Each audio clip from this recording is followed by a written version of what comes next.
नमो नमः। विद्यार्थियों,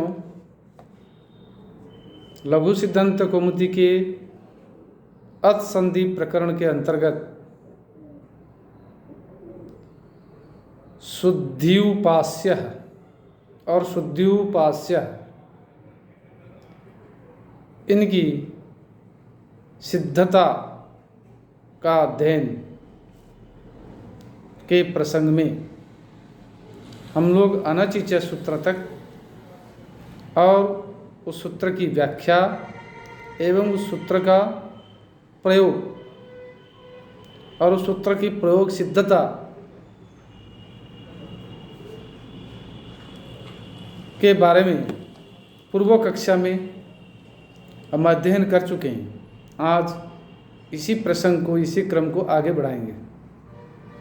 विद्यार्थियों, प्रसंगानुक्रम में शुरू से मैं संक्षिप्त में ले रहा हूँ कि शुद्धि धन उपास्य जब ये स्थिति थी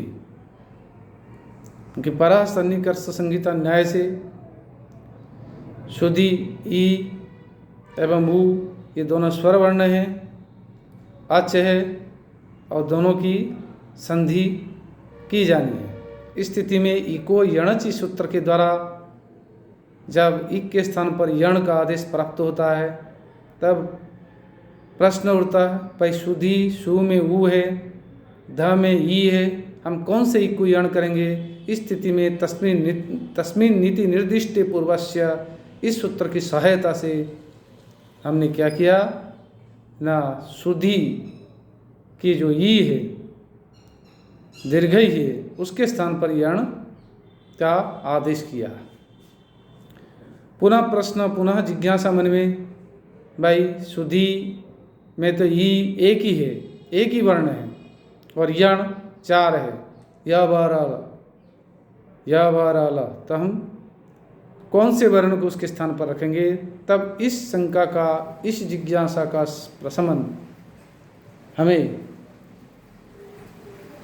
प्राप्त हुआ है स्थानांतरतम सूत्र की सहायता से। स्थानांतरतम सूत्र की सहायता से हमने पुनः क्या किया न, स्थान की समानता की दृष्टि से ई के स्थान पर यण यानी ई के स्थान पर य का आदेश किया। तब स्थिति बनी सु ध में हलंत, य में हलंत, उपास्य। इस स्थिति में अनचिच सूत्र आया। अनचिच सूत्र के द्वारा वैकल्पिक द्वित्व हो गया ध को, तब सु ध में हलंत, ध में हलंत, य में हलंत, उपास्य, और दूसरा बना सु ध में हलंत, य में हलंत, उपास्य। इस स्थिति में एक सूत्र प्रवृत्त होता है, वह है झलाम जस झसी। झलाम जस झसी ये अष्टाध्याय के 8वें अध्याय का चौथे पाद का 53वां सूत्र है। ये 3 पद है, झलाम जस झसी, झसी परे झलाम जस श्या। अगर झस प्रत्याहार का वर्ण परे हो, झस यानी झ भ घ ढ ध ज ब ग ड़ द, इसके बाद में होने के कारण अब झल का जो झल प्रत्याहार का वर्ण है वो क्या है, झ भ घ ढ ध से लेकर के हल तक जो है इनके स्थान पर क्या हो जाएगा, जस हो जाएगा। जस यानी ज ब ग ड़ द। तो यहाँ आप देखिए सु ध में हलंत, य में हलंत, उपास्य। सु ध में हलंत और ध में हलंत, य में हलंत, उपास्य। जब सु ध में हलंत, ध में हलंत, य में हलंत, उपास्य, जो ध है तो ध झल में है और ध झस में भी है। तो इसलिए झलाम जस झसी सूत्र के द्वारा पूर्ववर्ती ध जो है उसके स्थान पर हमें जस करना है। वही फिर ध के स्थान पर जस ज ब ग ड़ द हम कौन से वर्णन करेंगे। इस स्थिति में पुनः उस शंका का, उस जिज्ञासा का समाधान किया जाता है स्थानांतरतम सूत्र की सहायता से। स्थान की दृष्टि से हमने देखा भाई ध और द दोनों का स्थान की निकटता है, दोनों दंत्य है और इसलिए ध के स्थान पर हमने क्या किया, द को आदेश किया। त सु द में हलंत, ध में हलंत, य में हलंत उपास्य। और दूसरा पक्ष जो है वो है सु ध में हलंत, य में हलंत उपास्य। इस स्थिति में एक सूत्र प्रवृत्त होता है संयोगान्तस्य लोपः। सु ध में हलंत, सु द में हलंत, ध में हलंस, य में हलंत उपास्य। तो संधि इसको अगर मिलाएं शुद्ध तक, तो सु द में हलंत, ध में हलंत, य में हलंत। तो इसमें संयोगान्तस्य लोपः कि अंतिम जो संयोगांत पद होता है, जैसे ध और य, तो अंतिम पद संयुक्त होने के कारण वस्तु सूत्र के द्वारा उसका लोप प्राप्त होता है। यह पाणिनि के अष्टाध्यायी के अंतर्गत 8वें अध्याय का दूसरे पाद का 23वां सूत्र है। इस सूत्र के अनुसार कि संयुक्त पद जो है ध में हलंत, य में हलंत, तो ध्य है, उसका लोप प्राप्त हो रहा था। परंतु इस स्थिति में अग्रिम सूत्र प्रवृत्त होता है अलोन्त्यस्य। अलोन्त्यस्य का अर्थ है अलह धन अंत्यस्य, अंत्यस्य अलह। अंतिम जो अल है, अल यानी वर्ण है, अ यूण अ से लेकर के हल तक जो वर्ण है वह अल कहलाता है। ये अल प्रत्याहार के वर्ण, इनसे कोई भी वर्ण जो है स्वर वर्ण हो चाहे व्यंजन वर्ण हो, अगर वो पद के अंत में बैठा हुआ हो तो क्या होगा ना, उसी अंतिम संयुक्त पद में से अंतिम वर्ण का ही लोप होता है। बोले षष्ठी निर्दिष्टस्य अंत्यस्य अलह आदेशस्य। ये जो संयोगान्तस्य लोपः इस सूत्र का मदद करने के लिए आता है, क्योंकि संयोगान्तस्य लोपः सूत्र के द्वारा संयुक्त पद का लोप करना, तब संयुक्त पद हो जाता ध और य। तब हमारे मन में प्रश्न उठता है, भाई हम क्या ध और य दोनों को करें तो क्या करें। तब इस स्थिति में अलोन्त्यस्य सूत्र के आने पर वो स्थिति साफ हो जाती है कि अंतिम अल जो य उसको लोप करना है। जब अंतिम अल मानी य की लोप प्राप्त होता है, तब एक वार्तिक वहाँ करके आकर उपस्थित हो जाता है। वार्तिक कार कौन है? कात्यायन। जो कमी पेशी रह जाती है तो पाणिनि के द्वारा किए गए अष्टाध्यायी में उसकी पूर्ति के लिए वार्तिककार वार्तिकों का प्रणयन किया है। तो वो कहते हैं यणः प्रतिषेधः वाच्यः। मतलब पद के अंत में अगर यण हो, यण यानी य व र ल, तो इनमें से कोई वर्ण हो तो उसका प्रतिषेध कहा जाना चाहिए, उसका निषेध हो जाना चाहिए। अंतिम वर्ण अगर यण कहा जाए तो चाहे वो संयुक्त पद का अंतिम वर्ण क्यों न हो तो उसका लोप नहीं होगा। इसके निषेध करने पर क्या हुआ न, अंतिम वर्ण संयुक्त वर्ण जो यह है उसका लोप नहीं हुआ। तो परिणाम स्वरूप क्या रह गया? सु द में हलन, ध में हलन, य में हलन, धन उपास्य। अब मिला दे सबको कि सु आधा द, आधा ध, आधा य, माने य के नीचे उ, पास्य, शुद्ध्युपास्य, शुद्ध्युपास्य। ये एक रूप संधि रूप सिद्ध हुआ। और दूसरा जो है जहाँ वैकल्पिक आदेश नहीं हुआ था, ध को द्वित्व नहीं किया था अनचिच सूत्र के कारण, तो वहाँ सु ध में हलन, य में हलन, धन उपास्य बराबर शुद्ध्युपास्य। इस प्रकार शुद्ध्युपास्य जो है इसका संधि रूप दो वैकल्पिक रूप बन रहे, एक शुद्ध्युपास्य, एक शुद्ध्युपास्य। तो शुद्धि उपास्य, शुद्धि माने उत्तम बुद्धिमान व्यक्ति जो है, पुरुष है, वो उपासना के योग्य है।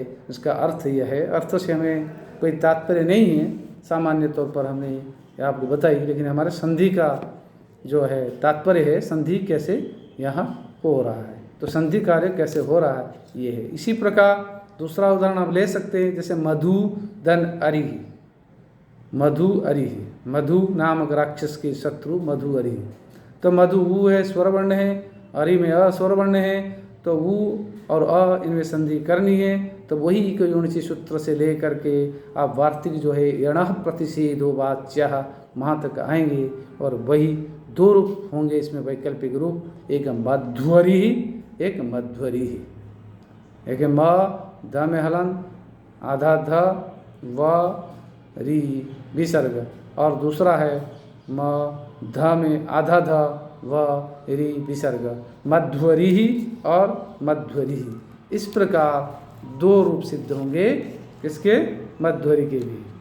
इसी प्रकार आप आगे और भी रूप देख सकते हैं, जैसे धातृअंशः, धात्रंशः आदि आदि।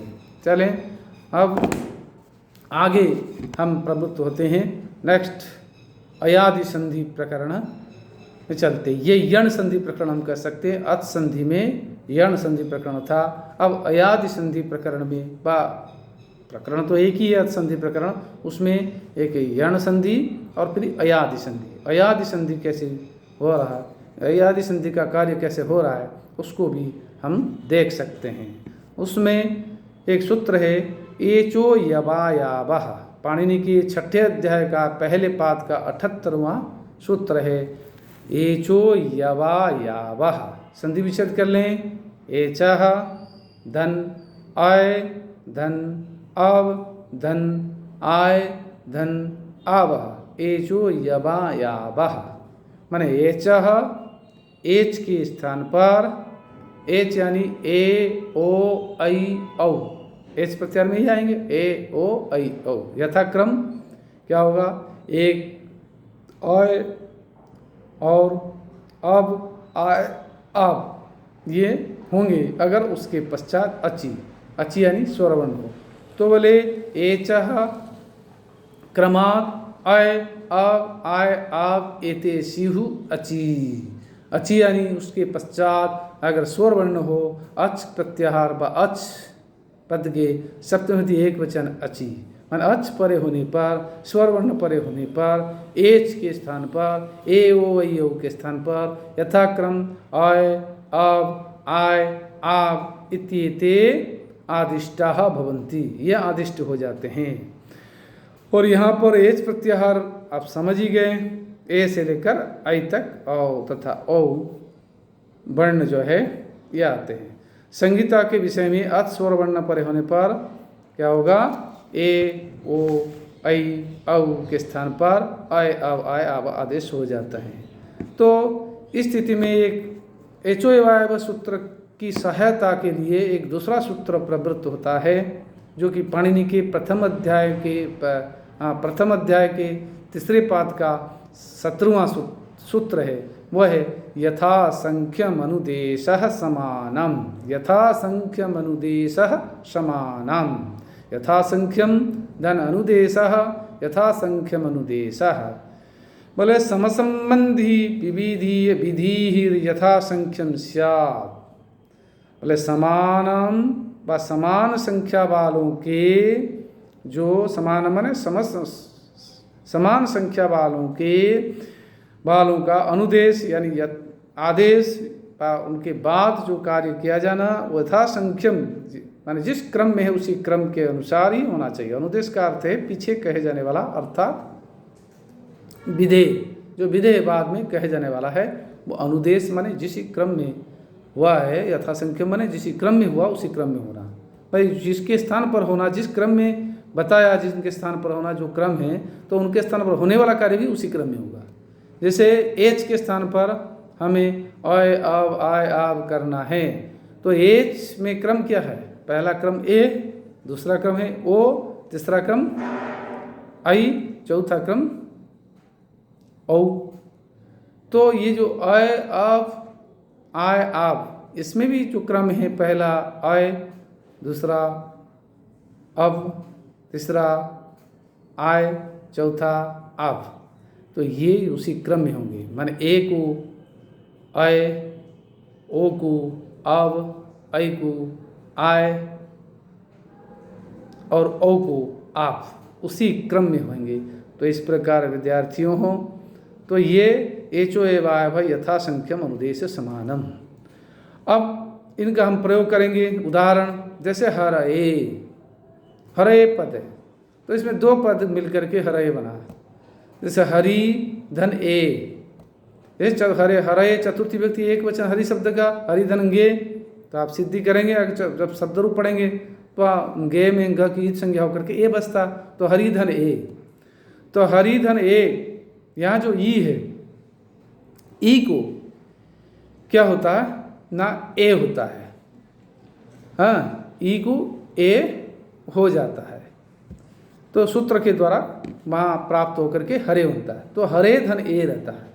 तो हरे के जो ए है, देखिए गुण होकर के, हरि के ई के गुण होकर के हरे बना हुआ है, तो हरे धन ए। जब वो सूत्र हम वहाँ शब्द रूप पढ़ेंगे तब कैसे होता है वो तो आगे पढ़ेंगे। शुद्ध रूप से हमारे पास जो यहाँ संधि प्रकरण में जब ये स्थिति हम देखते हैं हरे धन ए, तो हरे इसमें एच और आगे ए देखा वो अच है, अच परे होने के कारण एच माने ए के स्थान पर एचो एवाय सूत्र के द्वारा और यथासंख्यम अनुदेश समानम, इस सूत्र की सहायता से ए के स्थान पर हमने क्या किया, अय का आदेश करा। तो ह राम हलंत, अ यम हलंत, धन ए, अब मिला दो हरए।